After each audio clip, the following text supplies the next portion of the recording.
की ट्रेनिंग बहुत project origin एलजीएनएस के बारे में डिटेल में समझने वाले हैं। तो जितने भी लोग हैं, अगर आपके जो नए साथी जिनको आपने नहीं बुलाया है आप बुला लीजिए, क्योंकि ये जो सेशन है बहुत ही बेस्ट, बहुत जबरदस्त। इसके बाद फिर आपको इस इंडस्ट्री के बारे में कैसे काम करता है, कैसे हमको पैसे बना के देता है, इन सारी चीजों के बारे में डिटेल समझने वाले हैं। तो देरी ना करते हुए मैं अपनी स्क्रीन शेयर करता हूँ आप लोगों के साथ और चलते हैं मीटिंग की ओर। आप सभी लोग नोट पेन लेके बैठे ताकि जो चीजें हम बताएं उनको आप अच्छे से नोट कर पाए। ठीक है।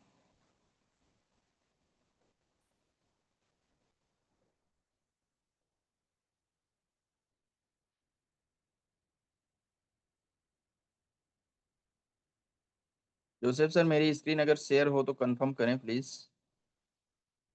ओके सर, स्क्रीन क्लियर है sir. Okay okay.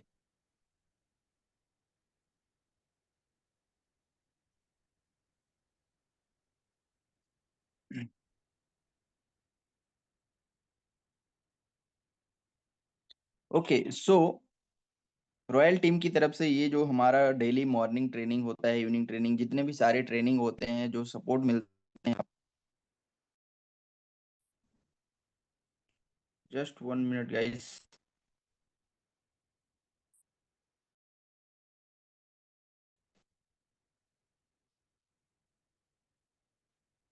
Okay so continue करते हैं। रॉयल टीम की तरफ से ये जो हमारा एजुकेशन सिस्टम है ये आपको प्रोवाइड करता है। तो आज के इस ट्रेनिंग प्रोग्राम में हम सीखने वाले हैं।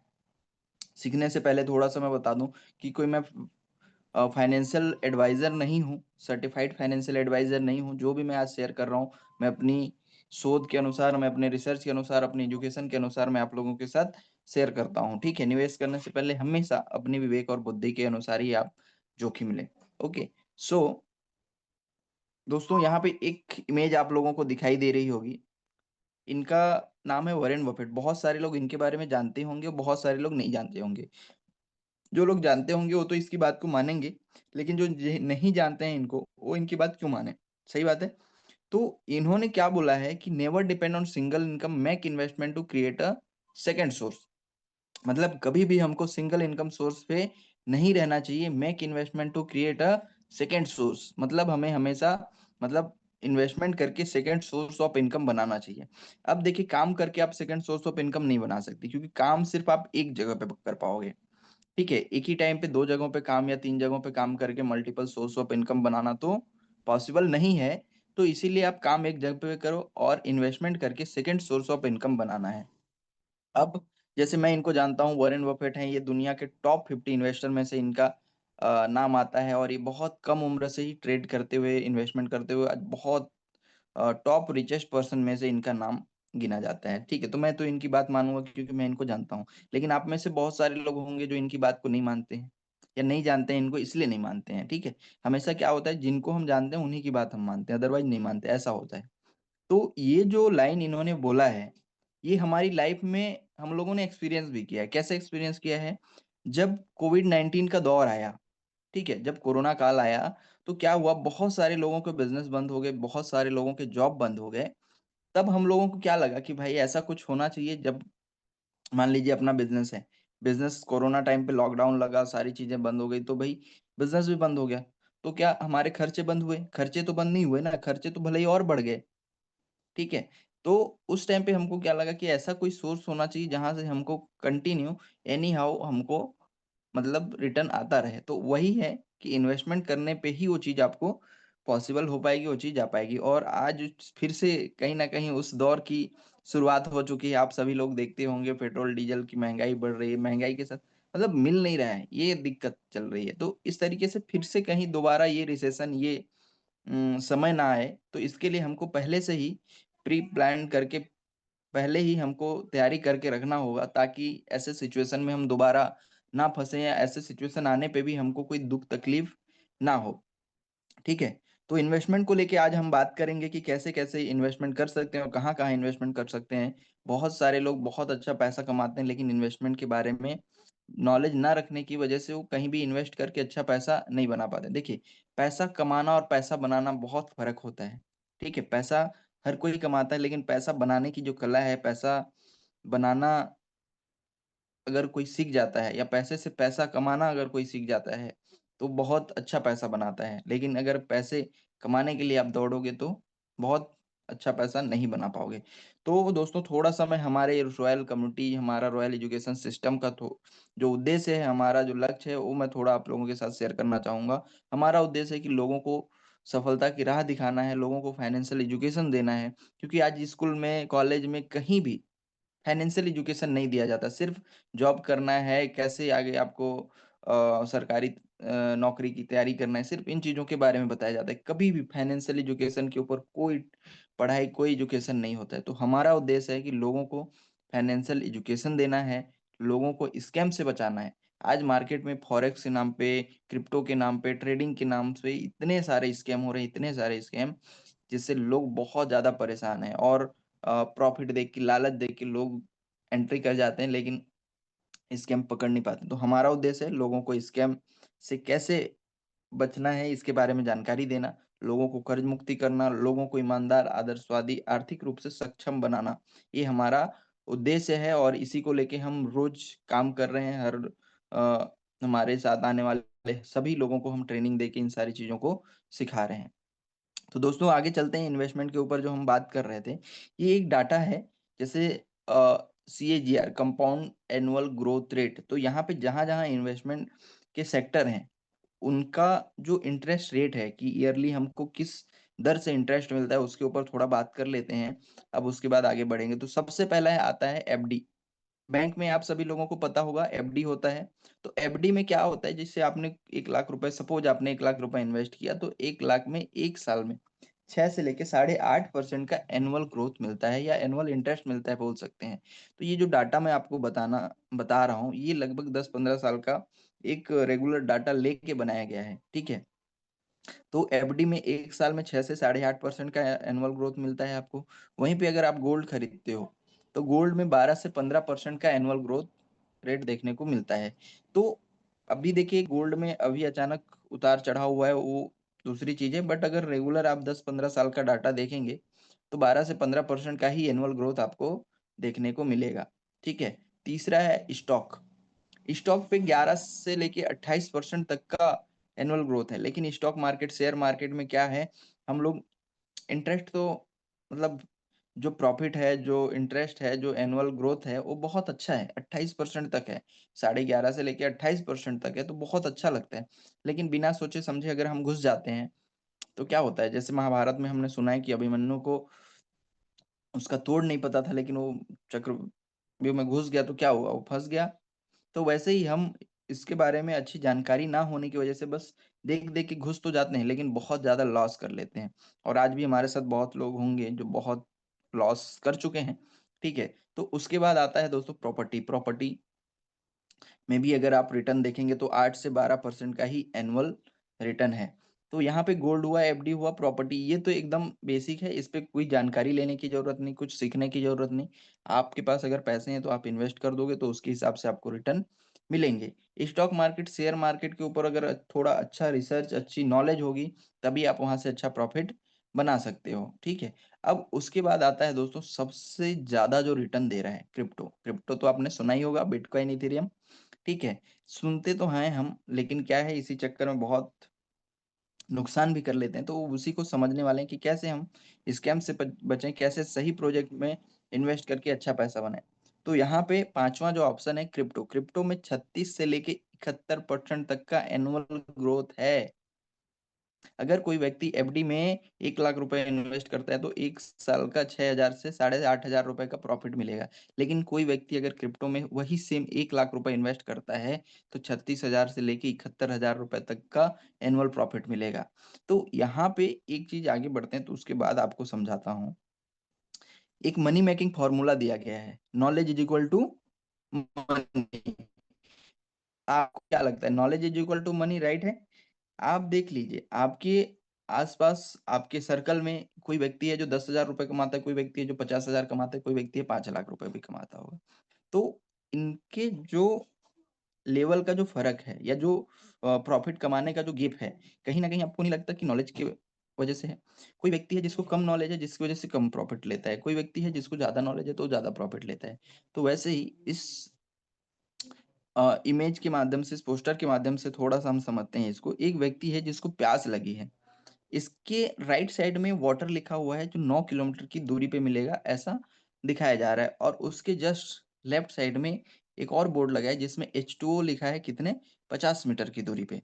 अब इस व्यक्ति को नॉलेज नहीं है, H2O मतलब ही पानी होता है करके, तो ये क्या करेगा, वाटर के लिए 9 किलोमीटर दूर तक जाएगा। ठीक है? 9 किलोमीटर दूर जाके पानी पिएगा, लेकिन वहीं किसी व्यक्ति को अगर पता हो, जानकारी हो, नॉलेज हो कि H2O मतलब भी पानी ही होता है, तो क्या करेगा, 50 मीटर की दूरी पे भी जाके पानी पी सकता है। तो सेम चीज़ें आप यहाँ पे देखिए, जो रिटर्न है, अगर आप लोगों को या हम में से बहुत सारे लोगों को जिनको नॉलेज नहीं है, वो क्या करेंगे, गोल्ड पे डालेंगे, एफडी में डालेंगे या प्रॉपर्टी पे डालेंगे, क्योंकि हमको नॉलेज नहीं है, हमको जानकारी नहीं है इस वजह से। नहीं तो उसी पैसे से कई सारे ऐसे लोग हैं हमारे साथ जो आज क्रिप्टो मार्केट में उसी 1 लाख रुपए से 36 से 71% का भी प्रॉफिट बना रहे हैं। तो ये कब होता है? जब आपको जानकारी होगा, जब आपको नॉलेज होगा तब। तो उसी को लेके आज हम आगे बात करते हैं कि हमको जानकारी लेना है, नॉलेज लेना है, तो हमको मतलब 9 किलोमीटर, 10 किलोमीटर या कई सारे, जैसे एफडी आप करते हो, तो 1 साल में आपको 7 से 8% का प्रॉफिट मिलता है और आपके पैसे को डबल होने में लगभग 8 से 10 साल लग जाता है। लेकिन उसी को अगर आपको जानकारी हो, नॉलेज हो, तो आज मार्केट में ऐसे बहुत सारे लोग हैं, जो 6 महीने, साल, 2 साल में अपना पैसा 2x कर ले रहे हैं। अब वो कैसे कर रहे हैं? क्योंकि उनको जानकारी है, उनको पता है, उनको फ़ॉर्मूला पता है। तो वैसे ही आज आपको जानकारी लेना है, समझना है और अपने पैसे को बढ़ाना है। तो आगे बढ़ते हैं।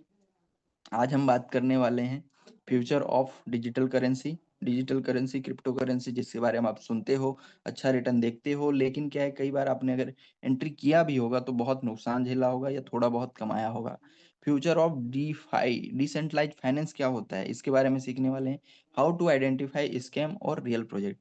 मतलब आपको आज ये सीखने को भी मिलेगा कि कैसे हम स्कैम और रियल प्रोजेक्ट की पहचान कर पाएंगे।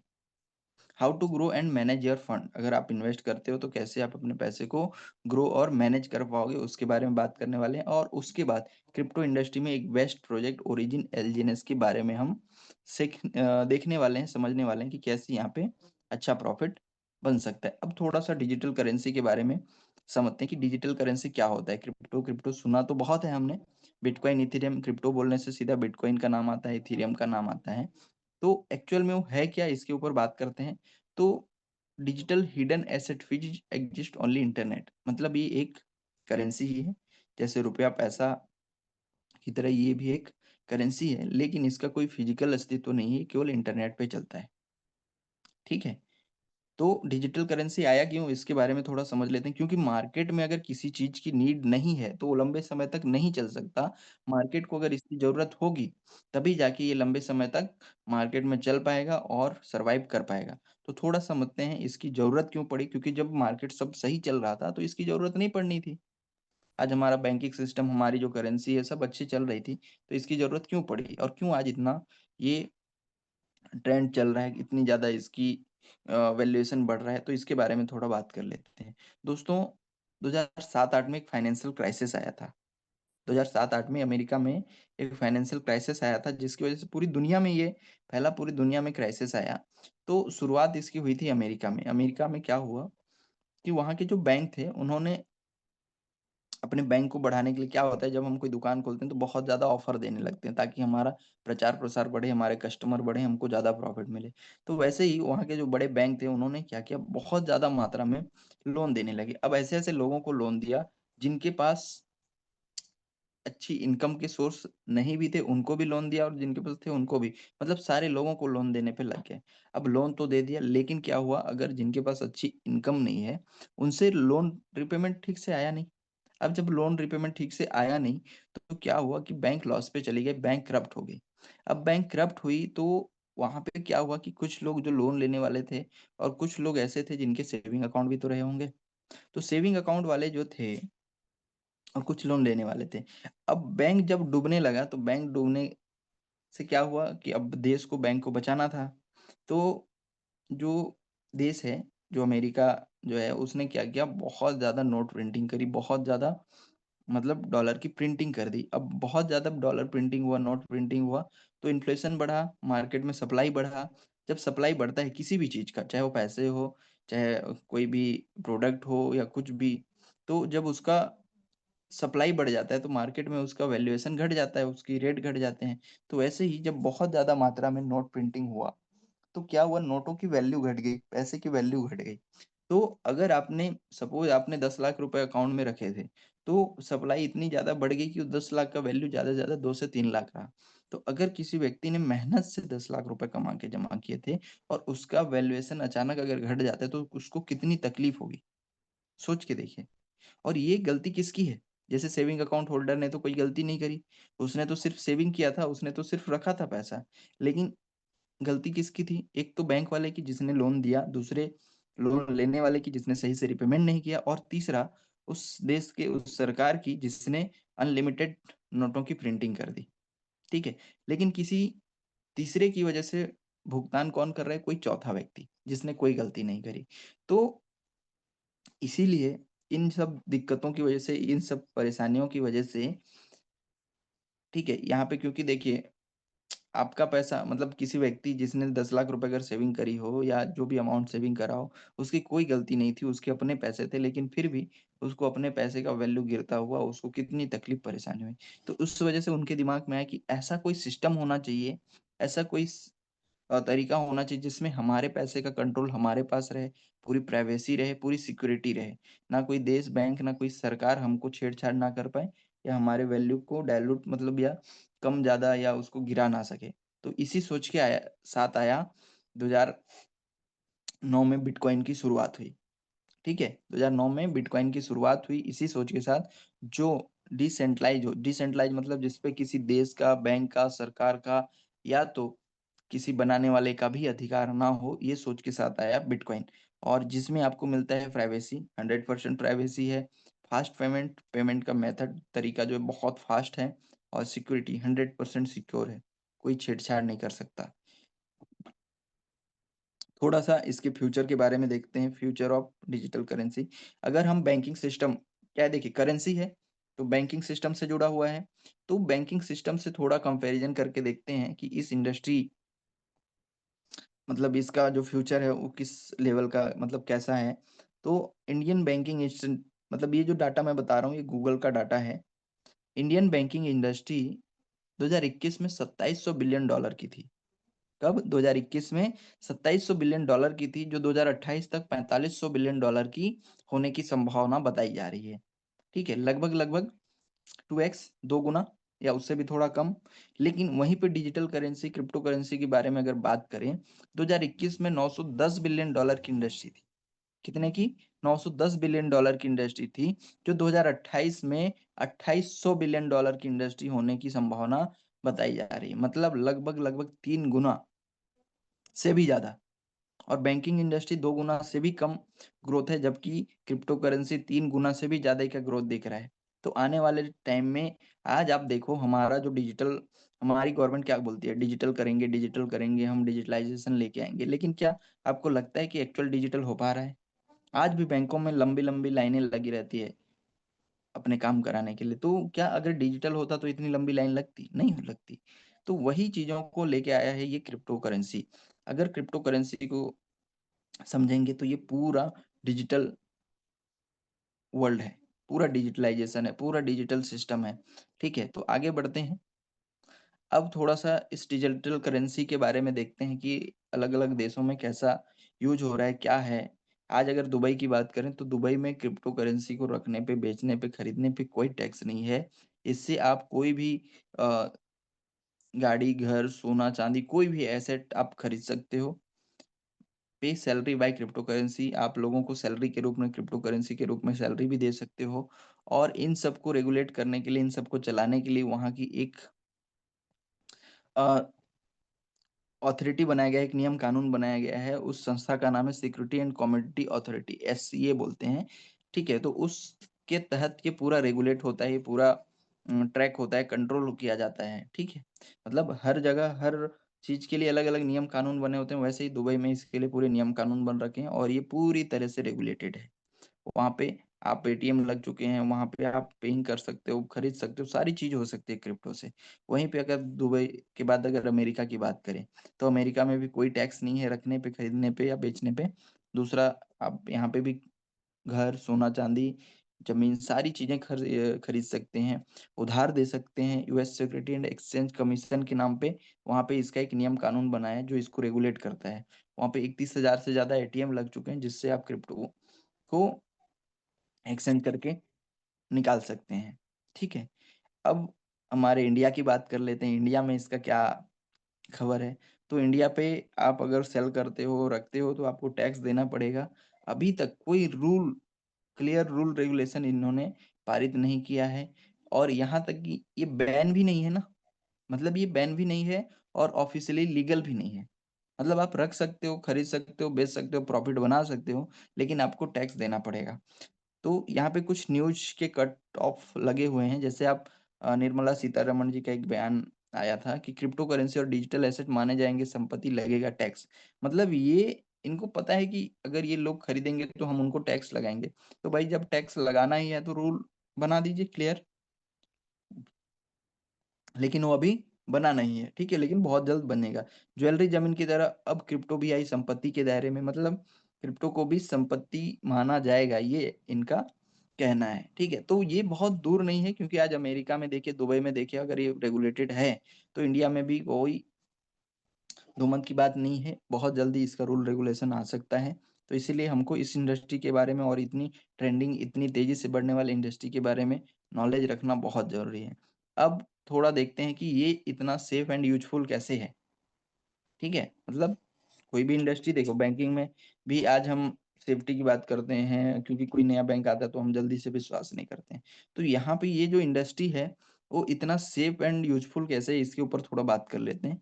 Due to its blockchain technology, मतलब इसका जो ब्लॉकचेन टेक्नोलॉजी है, उसकी वजह से सबसे सेफेस्ट और सबसे ज़्यादा यूज़फुल माना जाता है। कैसे समझते हैं इसको? World most safest method for data saving and transaction in the transparent manner, मतलब वर्ल्ड का सबसे सेफेस्ट, सबसे सुरक्षित तरीका फॉर डाटा सेविंग, मतलब कहीं भी अगर भ्रष्टाचार होता है, कहीं भी कुछ गड़बड़ होता है, कहीं भी कुछ हेर-फेर होता है, तो किस पे होता है? डाटा पे ही होता है। अगर डाटा आपका 100% सेफ एंड सिक्योर है, तो वहाँ पे कोई गड़बड़ी नहीं हो सकती। And transaction in the transparent manner, और जो भी ट्रांज़ैक्शन होता है, ट्रांसपेरेंट होता है, हर कोई देख सकता है। ठीक है? तो ब्लॉकचेन टेक्नोलॉजी की जो शुरुआत हुई 1991 में ये बना था, लेकिन इसका जो रियल यूज़ है वो 2009 में आया जब बिटकॉइन की शुरुआत हुई। जब बिटकॉइन बना तभी इसका यूज़ चालू हुआ। अब थोड़ा-सा ब्लॉकचेन टेक्नोलॉजी को एकदम सरल आसान भाषा में हम समझते हैं कि एक्चुअल में ब्लॉकचेन टेक्नोलॉजी है क्या? तो यहाँ पे देखिए, पहले आप लोग गली मोहल्ले का क्रिकेट खेलते होंगे या आपने देखा होगा तो आपको पता होगा, बताता हूँ। पहले क्या होता था कि अगर कोई 2 टीमें हैं, एक राम की, एक श्याम की, और अ, एक स्कोर नोट करने वाला एक व्यक्ति है जो राम का दोस्त हो सकता है। तो क्या होता है कि अगर राम का दोस्त है जो स्कोर नोट कर रहा है और अगर उसका दोस्त है तो कहीं न कहीं उसको जिताना चाहेगा वो। तो अगर राम ने कम रन भी बनाए होंगे तो वो छेड़-छाड़ करके उसके रन को बढ़ा देगा और उसको जिता देगा। लेकिन शाम को पता होने के बावजूद भी वो कुछ नहीं कर सकता। ठीक है? तो अब ये दिक्कत को सॉल्व करने के लिए क्या किया जाता है, फिर श्याम के भी एक टीम से एक स्कोर नोट करने वाले और एक राम की टीम से भी स्कोर रन करने वाले रखे जाते हैं, या 2-2 बंदे रखे जाते हैं। तो क्या होगा कि स्कोर अब 4 लोगों के द्वारा नोट किया जा रहा है, तो गलती किसी एक से हो सकती है, लेकिन चारों से तो नहीं हो सकती। तो वैसे ही ब्लॉकचेन टेक्नोलॉजी में क्या होता है, जब जो डाटा एंट्री होता है ना, वो सिर्फ़ एक सर्वर या एक कंप्यूटर पे नहीं रहता, वो हज़ारों कंप्यूटर पे, जैसे यहाँ पे एक इमेज दिखाया गया है। जैसे आपने कोई ट्रांज़ैक्शन किया, कोई भी एक्टिविटी करी, तो वो क्या होता है, एक कंप्यूटर में ना जाके हज़ारों कंप्यूटर में डाटा चला जाता है, और अगर कोई व्यक्ति हैक करना चाहे, एडिट करना चाहे तो क्या करेगा? एक कंप्यूटर को करेगा, सारे कंप्यूटर को तो नहीं कर सकता ना। तो इसीलिए ये सबसे सेफ माना जाता है क्योंकि यहाँ पे डाटा का छेड़छाड़ नहीं हो सकता, अगर होगा तो भी एक जगह पे होगा और हज़ारों को एक साथ करना पॉसिबल ही नहीं है।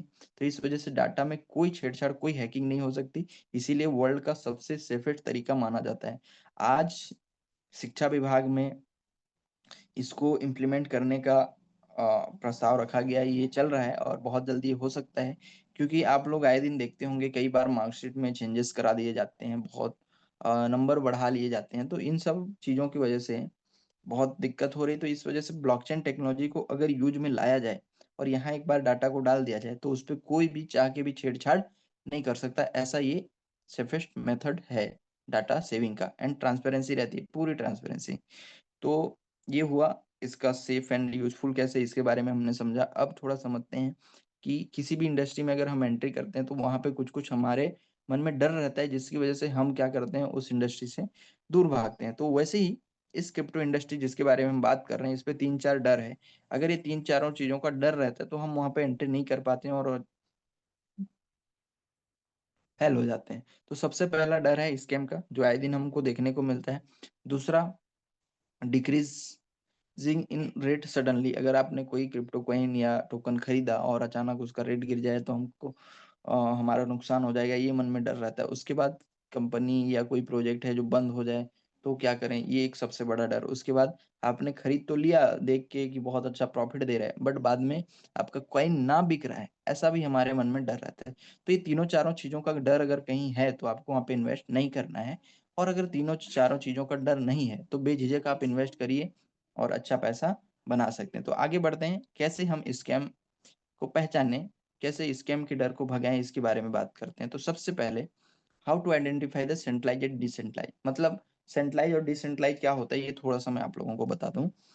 सेंट्रलाइज्ड मतलब किसी एक सेंट्रल अथॉरिटी का कंट्रोल हो, वो सेंट्रलाइज्ड होता है। डिसेंट्रलाइज्ड मतलब जिस पे किसी देश, बैंक, सरकार या किसी भी संस्था का कोई कंट्रोल ना हो, ये होता है डिसेंट्रलाइज्ड। तो हमारा जो क्रिप्टो है, जो क्रिप्टो करेंसी बना, वो क्यों बना? क्योंकि डिसेंट्रलाइज्ड हो, जिसमें किसी देश, बैंक या सरकार का कंट्रोल ना हो, इसी वजह से तो क्रिप्टो बना।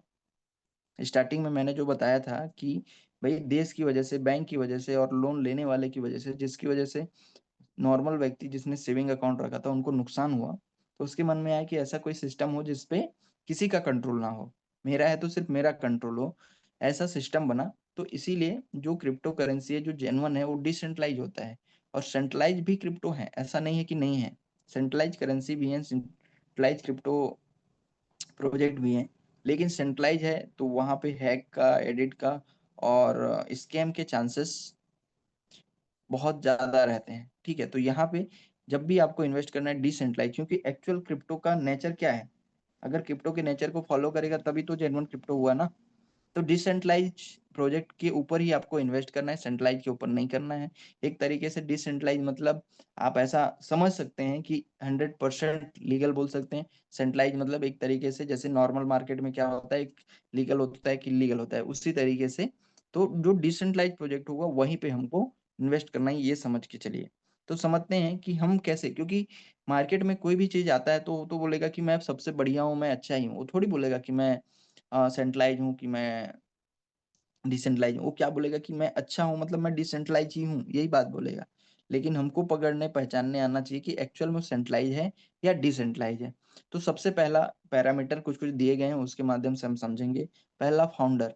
अगर किसी सिस्टम में, किसी प्रोजेक्ट में, किसी कॉइन का अगर कोई एक सिंगल व्यक्ति ओनर है, कोई एक मालिक बैठा है, तो समझ जाइए वो सेंट्रलाइज़ है, ठीक है? और जो जेन्युइन प्रोजेक्ट है, जो डिसेंट्रलाइज़ है, उसपे क्या होता है, क्रिएटर बनाने वाले होंगे नो डाउट, लेकिन वो कभी सामने नहीं आते, ठीक है? वो पूरा पब्लिक के कंट्रोल में छोड़ जाते हैं और पब्लिक ही उनको जैसे जितने ज़्यादा सेल करेगी, बाय करेगी, उसके ऊपर वो रन करेगा, ठीक है? तो ये होता है डिसेंट्रलाइज़। और वहीं पे सेकंड है केवाईसी।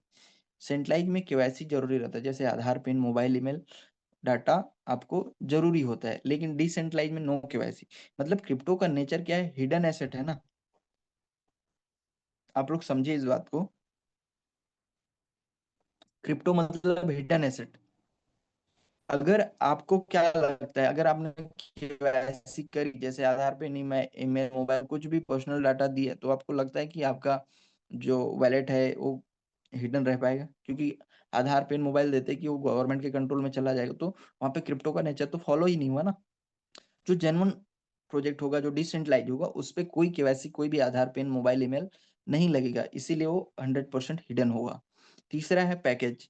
अगर किसी सिस्टम में, किसी प्रोजेक्ट में कोई भी पैकेज सिस्टम है, जैसे फिक्स अगर आपको 10,000, 20,000, 50,000, 1,00,000, 5,00,000 से ही चालू करना पड़ेगा, ऐसा कुछ पैकेज है, तो समझ जाइए वो सेंट्रलाइज है, वहाँ पे इन्वेस्ट नहीं करना है। जो डिसेंट्रलाइज है, उस पे कोई पैकेज नहीं। मतलब आपका कंट्रोल तभी तो होगा ना कि भाई कोई व्यक्ति है जो 10,000 से चालू कर सकता है, कोई व्यक्ति है जो 10 लाख से चालू कर सकता है। ज़रूरी तो नहीं है कि हर कोई 10 लाख से, 5 लाख से, 50,000 से चालू करे। कोई व्यक्ति है जो हो सकता है 1,000, 10,000 से चालू करे। तो फ्लेक्सिबिलिटी होनी चाहिए, वहाँ पे आपका कंट्रोल होना चाहिए, ना कि उस सिस्टम का ओनर का जो अपने हिसाब से करवा रहा है। ठीक है? उसके बाद मनी लॉकिंग, अगर किसी सिस्टम प्रोजेक्ट में मनी लॉक हो रहा है, मतलब समझ जाओ सेंट्रलाइज़ है, और डिसेंट्रलाइज़ में no locking of your fund, मतलब आपका फंड लॉक नहीं होगा। तभी तो फ्लेक्सिबिलिटी है ना, तभी तो आपका कंट्रोल हुआ। अगर लॉक हो जाता है तब तो फिर उस मालिक का, उस एक सिंगल व्यक्ति का कंट्रोल हो जाएगा। उसके बाद एप्लीकेशन की बात करें, तो उसकी खुद की कुछ पर्सनल वेबसाइट खुद के एप्लीकेशन पे ही अगर चलता है, तो समझ जाइए सेंट्रलाइज़ है। और जो डिसेंट्रलाइज़ प्रोजेक्ट होंगे, वो डिसेंट्रलाइज़ एप्लीकेशन पे रन करते हैं।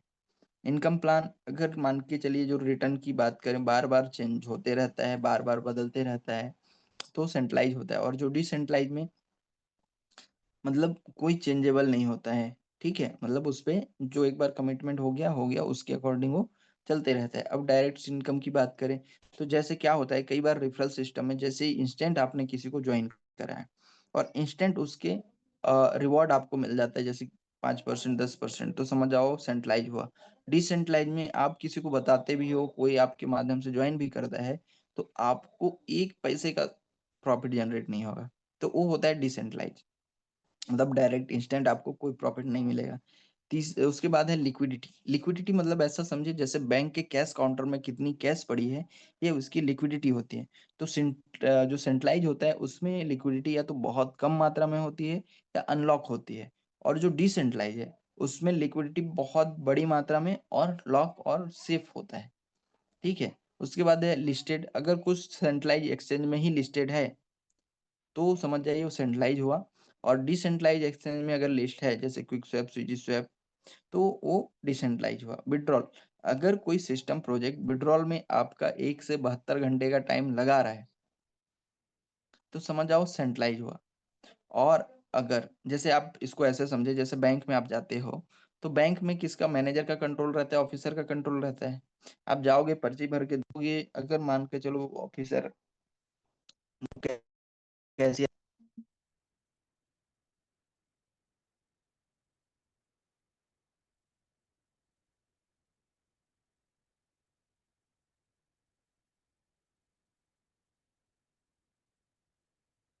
ओके सो यहाँ पे क्या होता है कि विड्रॉल सिस्टम की अगर हम बात करें, तो यहाँ पे हम बता रहे थे कि 1 से 72 घंटे का टाइम लगता है। तो वहाँ पे वो क्या होगा कि वो सेंट्रलाइज़ हुआ, और डिसेंट्रलाइज़ में विद इन मिनट, जैसे ही आपने विड्रॉल डाला तुरंत आपको विड्रॉल दे देते। तो यहाँ पे मैं बता रहा था कि बैंक का जो सिस्टम होता है, जैसे बैंक के अंदर आप चेक लगाते हो, विड्रॉल लगाते हो, तो आपको टाइम लगता है। और दूसरा डिसेंट्रलाइज़ में क्या होता है, जो एटीएम सिस्टम होता है, एटीएम में जैसे आप गए, विद इन मिनट आपने कोड डाला, आपने पिन डाला और तुरंत आपको वहाँ पे क्या होता है, पैसे विथड्रॉल हो जाते हैं। तो ये होता है डिसेंट्रलाइज़। उसके बाद रेट की बात करें, तो अचानक किसी क्रिप्टो कॉइन का रेट अचानक ऊपर जा रहा है, अचानक नीचे आ रहा है, तो सेंट्रलाइज़ होगा। और डिसेंट्रलाइज़ में जैसे-जैसे डिमांड एंड सप्लाई बढ़ेगा, उसके हिसाब से धीरे-धीरे ऊपर या धीरे-धीरे नीचे जाएगा। तो ये सेंट्रलाइज़ और डिसेंट्रलाइज़ पहचानने का हमने सिस्टम बताया। तो यहाँ पे केवाईसी, पैकेज, मनी लॉकिंग और विथड्रॉल, ये कुछ-कुछ चीज़ें हैं जिसको आप देख के आप समझ सकते हो कि सेंट्रलाइज़ क्या है और डिसेंट्रलाइज़ क्या है। क्योंकि हर कोई दावा यही करता है कि हम सेंट्रलाइज़, मतलब हम डिसेंट्रलाइज़ हैं, हम बहुत अच्छे हैं। लेकिन आपको पकड़ने आना चाहिए कि वो सेंट्रलाइज़ हुआ है कि डिसेंट्रलाइज़ है। ठीक है? तो आप चाहो तो इसका स्क्रीनशॉट ले सकते हो जो नए हैं हमारे साथ। उसके बाद आगे बढ़ते हैं हम। How to identify scam watch list. कुछ-कुछ वॉच लिस्ट दिया गया है कि लिक्विडिटी जो है डे बाय डे बढ़ते रहनी चाहिए, कम्युनिटी डे बाय डे बढ़ती रहनी चाहिए, टोटल सप्लाई, सर्कुलर सप्लाई बराबर होनी चाहिए। इसके लिए डेक्स टूल का यूज़ कर सकते हैं। डंपिंग टोकन, पॉलीगॉन या जो भी उसके ब्लॉकचेन है, उस पे जाके चेक कर सकते हो। Check the number of buyer and seller. Buyer seller देख सकते हो, सर्टिक का ऑडिट रिपोर्ट देख सकते हो, रनवे चेक कर सकते हो, व्हाइट पेपर पढ़ सकते हो। ये कुछ-कुछ चीज़ें हैं जिसको आप कंटिन्यू हमारी ट्रेनिंग प्रोग्राम में आएँगे तो पूरा सीख सकते हैं। अब उसके बाद बात करते हैं world best decentralize project origin एलजेनेस के बारे में। ठीक है, वर्ल्ड का बेस्ट प्रोजेक्ट क्यों बोला जा रहा है इसको आगे मैं बताऊंगा। तो ओरिजिन एलजेनेस आपने नाम सुना होगा, तो इसके बारे में थोड़ा बात करते हैं। डाओ कम्युनिटी द्वारा ये बनाया गया है। ठीक है, 4 साल पुराना ऑर्गेनाइजेशन है। सबसे पहले इन्होंने क्या किया, ओएचएम नाम से एक टोकन लॉन्च किया। ठीक है, जो आज भी मार्केट में चल रहा है। इन्होंने क्या सोचा कि भाई हम डायरेक्ट ट्रेड में डायरेक्ट सेल बाय करके ही बड़ी कम्युनिटी को अट्रैक्ट कर सकते हैं, ये सोच के साथ इन्होंने ओएचएम टोकन को लॉन्च किया। कब लॉन्च किया, 2021 में 5 स्मार्ट कॉन्ट्रैक्ट। स्मार्ट कॉन्ट्रैक्ट मतलब क्या होता है कि ये कोई कंट्रोल करने वाला तो होता नहीं है, तो नियम और कानून का एक बंडल बना दिया जाता है, कॉन्ट्रैक्ट बना दिया जाता है और उसको ब्लॉकचेन पे डाल देते हैं। तो उस नियम कानून के तहत जो चीजें होती है उसके हिसाब से ऑटोमेटेड रन होते रहते हैं। तो ये जो एचएम टोकन है ये $1400 तक हाई गया था और $7.5 तक लो गया था, और अभी अभी लगभग लगभग $19-20 के आसपास ये ट्रेड कर रहे हैं। तो दोस्तों हुआ क्या, ये 2021 में जब लॉन्च हुआ तो 2 साल तक इन्होंने देखा, तो 2 साल में सिर्फ 2 लाख लोगों की कम्युनिटी ही इनके साथ आ पाई। तो इनको लगा कि भाई ऐसे में तो हमारा काम नहीं चलेगा, हम बड़े सिस्टम पे काम नहीं कर पाएंगे। तो इन्होंने क्या किया, दूसरा प्रोजेक्ट लॉन्च किया एलजीएनएस। ठीक है, सेकेंड टोकन इन्होंने क्या लेके आया एलजीएनएस, जिसपे इन्होंने क्या किया, एक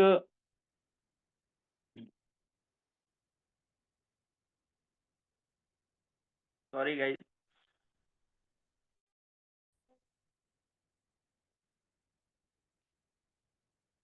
ओके, सो जस्ट वेट।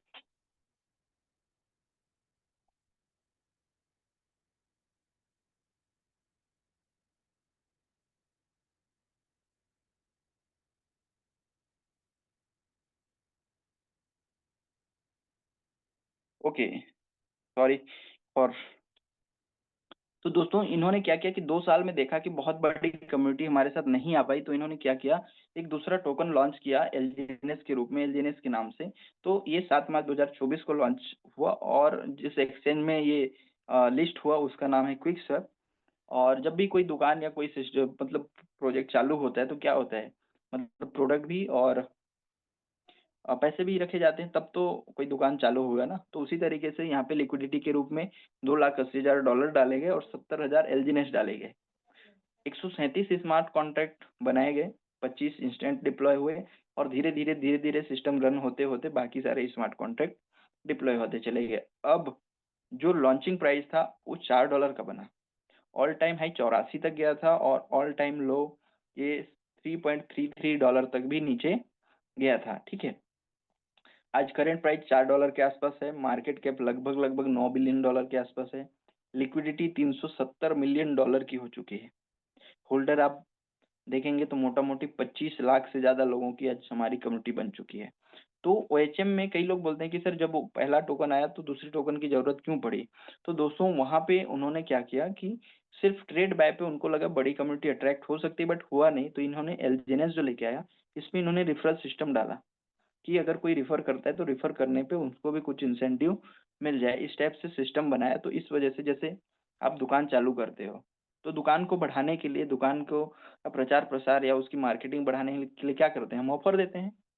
वैसे ही किसी सिस्टम में अगर बड़ी कम्युनिटी अट्रैक्ट करना है तो कुछ ना कुछ तो रिफरल सिस्टम या कुछ ना कुछ ऑफर बनाना पड़ेगा। तो वैसे ही यहाँ पे रिफरल सिस्टम बनाया गया।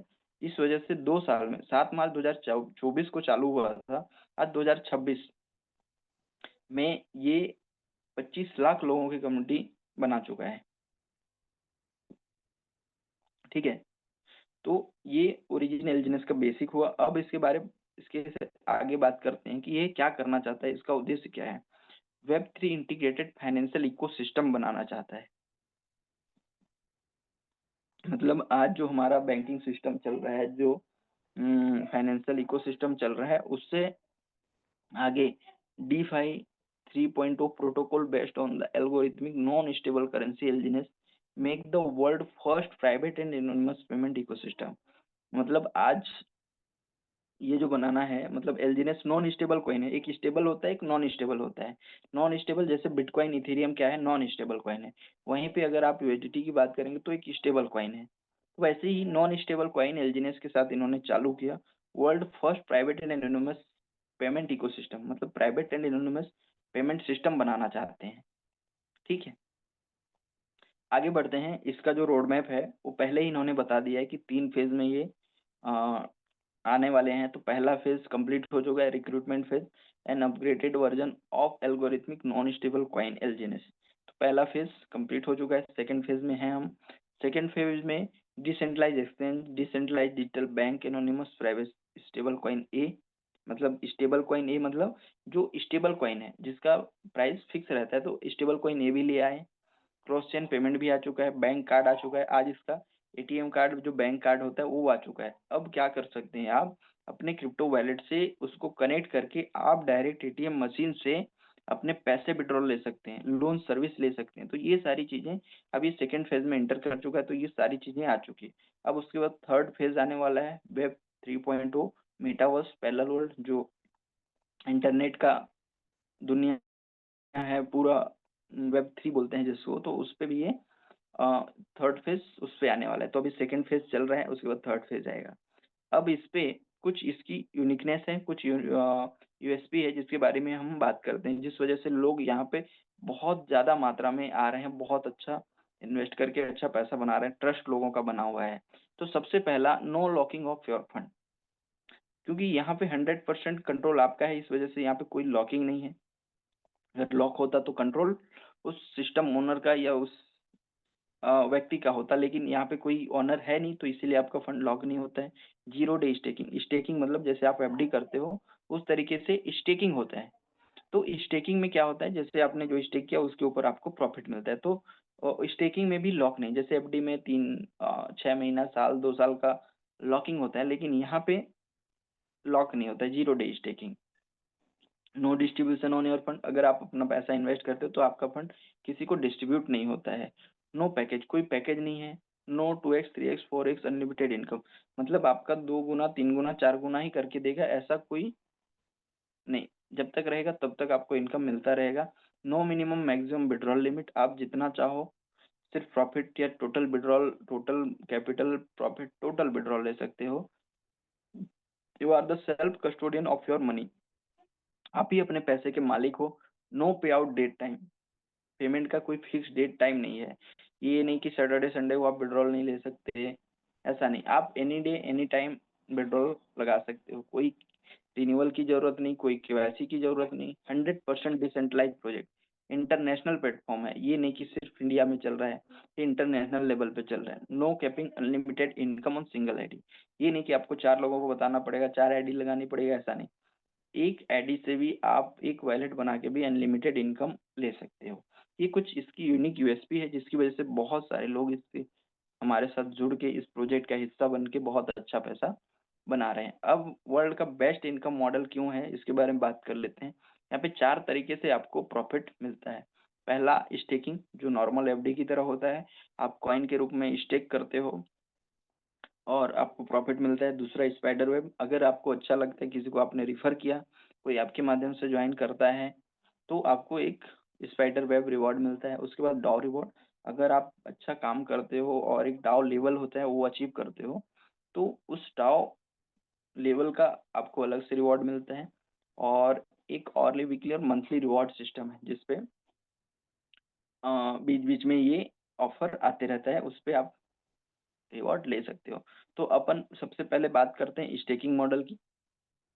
स्टेकिंग मॉडल में ये जो स्टेकिंग रिवॉर्ड है, 0.2 से लेके ये 0.1 से लेके 0.4% तक का हर 8 घंटे में रिवॉर्ड देता है। अगर मिनिमम 0.2% की भी बात करें, हम मिनिमम 2 को भी लेके चलें, तो दिन में 3 बार, मतलब मोटा मोटी 0.6% पर डे, 18% महीने का, लेकिन साल का 800% का इसका रिटर्न है, क्योंकि यहाँ पे कंपाउंडिंग एल्गोरिदम लगा हुआ है, जिसकी वजह से 800% सालाना ये दे पाता है। अदरवाइज आप 18%, 20% के हिसाब से भी लोगे तो साल का 200-250% होता है, लेकिन कंपाउंडिंग ग्रोथ की वजह से, कंपाउंडिंग एल्गोरिदम की वजह से ये 700-800% तक का ईयरली ग्रोथ देता है। अब आगे बढ़ते हैं, इसको एक एग्जाम्पल के माध्यम से समझते हैं। जैसे अगर एक एलजीनेस कॉइन का प्राइस $10 है, कितना, $10, मतलब 1000 रुपए। तो आपने 100 कॉइन खरीदा कितने में, 1 लाख रुपए में, और आपने उसको स्टेकिंग पे डाल दिया। स्टेकिंग पे पर डे आपको कितना मिल रहा है, हर 8 घंटे में 0.2 लेने दो, पर डे 0.6%, जिसकी वजह से पर डे आपको 0.6 एलजीनेस पर डे मिलता है, और महीने का 18 से 20% होता है, जो कि 20 एलजीनेस आपको रिवॉर्ड के रूप में मिलता है। अगर रेट सेम मिला जो $10 का है, तो मोटा मोटी 20 एलजीनेस का 20,000 रुपए आपका प्रॉफिट बनता है। यहाँ पे प्रॉफिट बनाने के दो तरीके दिए गए हैं, पहला मंथली कमाओ मंथली उड़ाओ, और सेकंड है लॉन्ग टर्म कंपाउंडिंग रूल। तो पहले मंथली कमाओ मंथली उड़ाओ देख लेते हैं।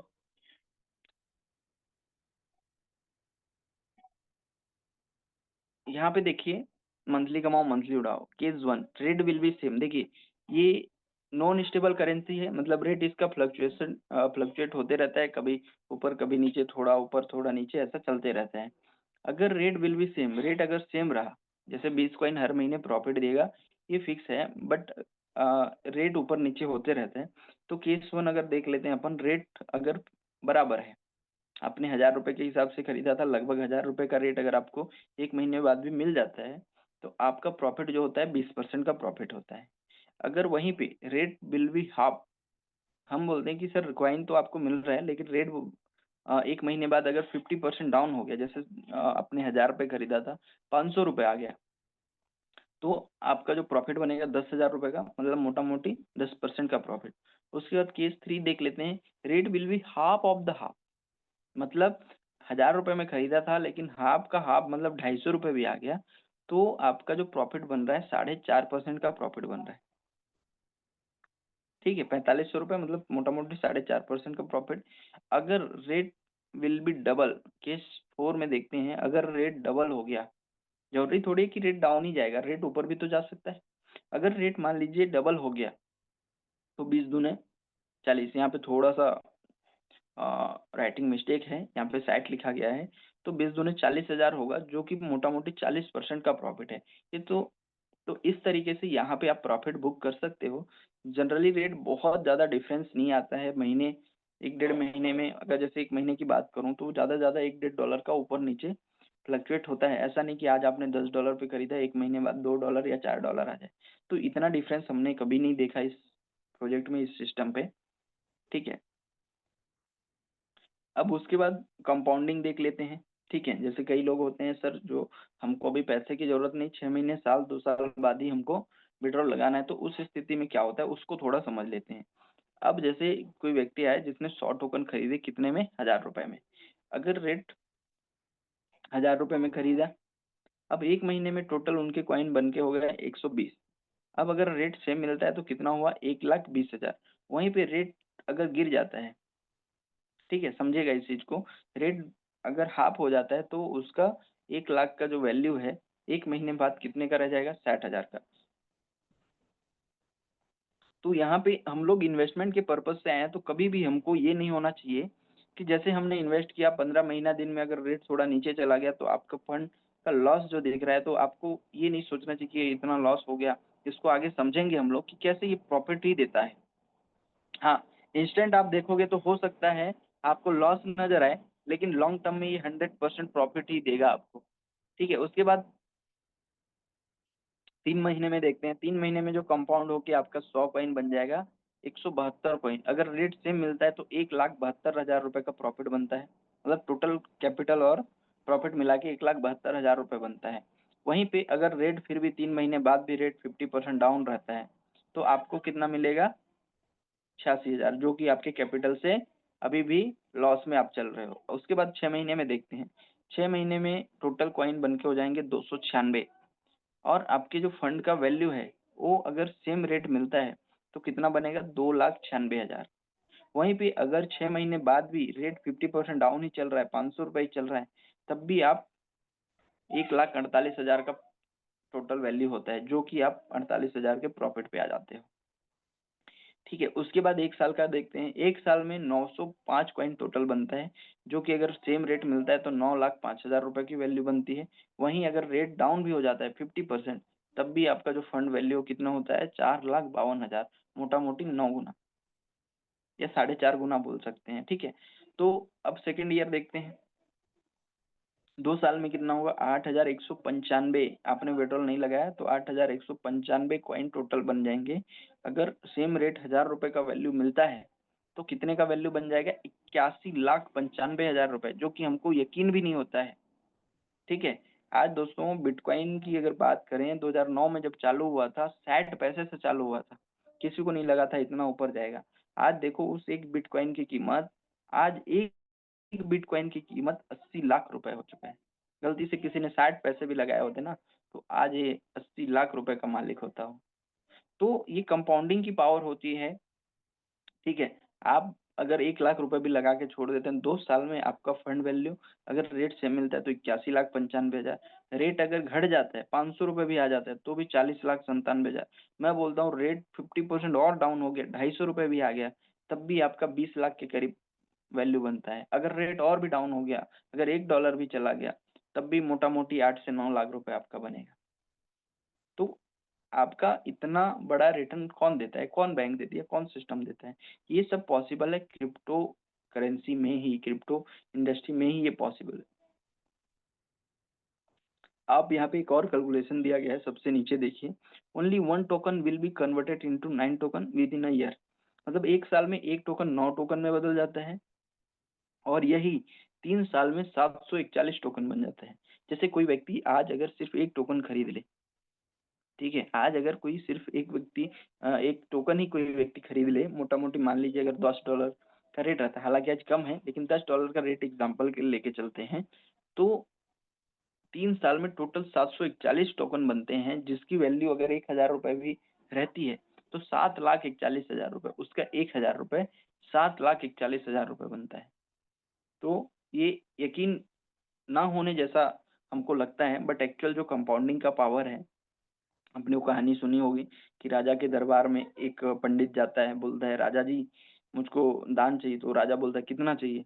तो पंडित बोलता है कि नहीं, कुछ जो चेस के डब्बे हैं, एक पहले खाने में 1 दाना, दूसरे खाने में 2, तीसरे में 4 और चौथे में उसका जस्ट डबल करते करते मुझको चाहिए। तो राजा बोलता है क्या बेवकूफी सी आप बात कर रहे हो? लेकिन जब एक्चुअल उसको दिया जाता है तो उस पूरे राज्य का जो चावल रहता है, जो आ, वो कम पड़ जाता है। ठीक है, तो वैसे ही कंपाउंडिंग की पावर इतनी पावरफुल है कि आप यकीन नहीं कर सकते, आप गेस नहीं कर सकते कि इतना होगा या इतना होगा।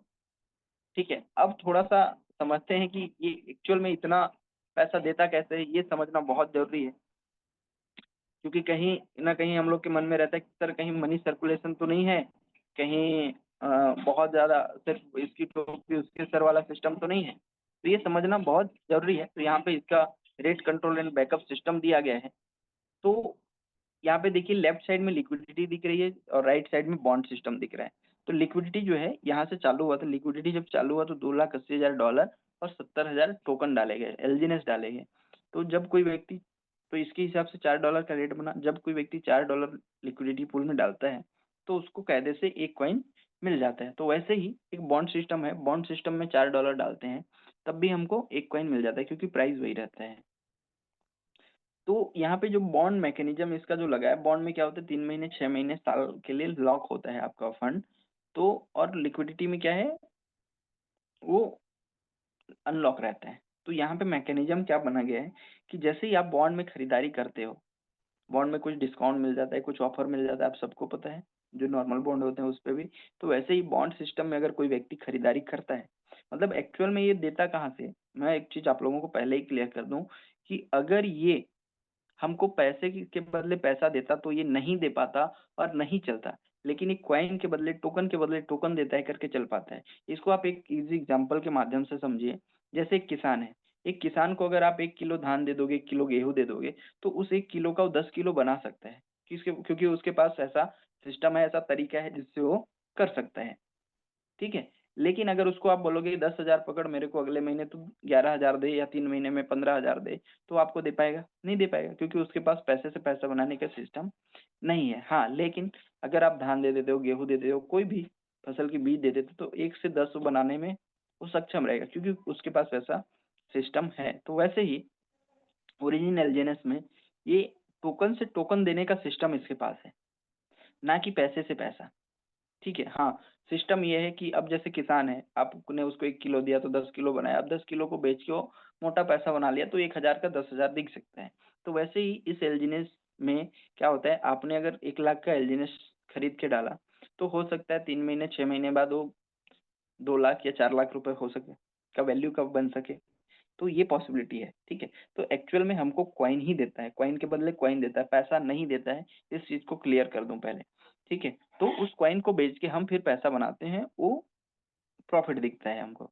तो जैसे ही किसी व्यक्ति ने $4 लिक्विडिटी पूल में डाला तो उसको कैदे से 1 कॉइन मिल गया। तो इस तरीके से यहाँ पे कॉइन देते हैं और डॉलर लेते हैं, सॉरी डॉलर दे के कॉइन हम लोग लेते हैं। वैसे ही बॉन्ड सिस्टम में क्या होता है, जैसे आपने $4 दिया, $4 देने से आपको कैदे से 1 कॉइन मिल जाता है। लेकिन यहाँ पे इनका फॉर्मूला क्या है, इनका जो मिंटिंग सिस्टम क्या है वो थोड़ा हम समझते हैं। जैसे ही आपने $4 बॉन्ड में डाला, वो $4 सीधा ट्रेजरी फंड में चला जाता है। अब ट्रेजरी फंड क्या है, जैसे इंडियन गवर्नमेंट जो आरबीआई है हमारी, वो क्या करती है, नोट प्रिंटिंग करती है, तो उसके बैकअप में क्या रखती है, सोना चांदी या डॉलर रखता है, तब जाके नोट प्रिंटिंग करती है। तो वैसे ही इस बॉन्ड मैकेनिज्म में क्या है, जैसे आप $4 डालोगे, वो $4 सीधे ट्रेजरी में चले जाता है। कहाँ चला जाता है, ट्रेजरी फंड में। अब ट्रेजरी फंड में जितना डॉलर जाएगा उतने डॉलर, मतलब यहाँ फॉर्मूला ये लगा कि $1 बराबर 1 कॉइन मिंट होगा, ये फॉर्मूला लगा है। मतलब $4 ट्रेजरी पे जाएगा तो 4 कॉइन जनरेट हो जाएगा, ठीक है। मिलेगा कितना आपको, 1 कॉइन, क्योंकि आपने उसी वैल्यू का फंड दिया है, क्योंकि मार्केट वैल्यू आज 1 कॉइन का $4 है, तो आपको मिलेगा 1 कॉइन। अब उसके बाद बचा हुआ जो 3 कॉइन है, 3 एलजीनेस है, वो कहाँ चले जाता है, लेफ्ट साइड देखिए कि रनवे लिखा हुआ है ऑरेंज कलर के डब्बे में। तो इस रनवे में बचा हुआ 3 कॉइन जाता है और वहीं से आपको हर 8-8 घंटे में उसी रनवे से आपको रिवॉर्ड मिलता है। मतलब एक तरीके से आपके ही कॉइन को आपको रिवॉर्ड के रूप में देता है। अब यहाँ पे एक सवाल और आता है, जैसे हमने बोला कि एक कॉइन को 1 साल के लिए स्टेक करने पे आपको 9 गुना करके देता है, 8 गुना करके देता है। 2 साल रखने पे वो लगभग लगभग 80-90 गुना करके दे देता है।